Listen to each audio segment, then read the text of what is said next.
process of going solar was, number one, identify a good, reliable company that has been in the business.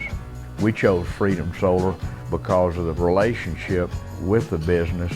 And then when they started the installation, it was so simple. I'm going to be real pleased when I don't have to depend on a utility to power this house.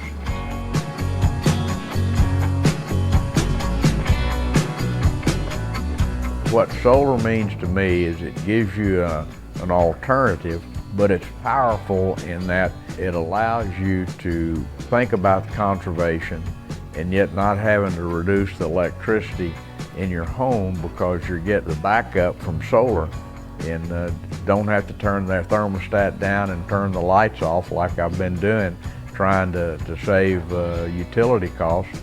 Solar gives you that powerful ability to run your life and not feel confined.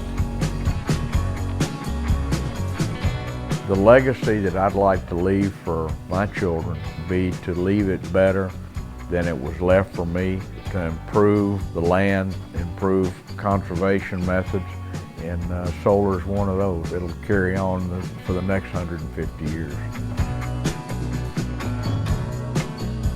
I'm Tio Kleberg. I'm a lifelong rancher. My family has been on King Ranch for 7 generations, and we have just transitioned to solar power using Freedom Solar.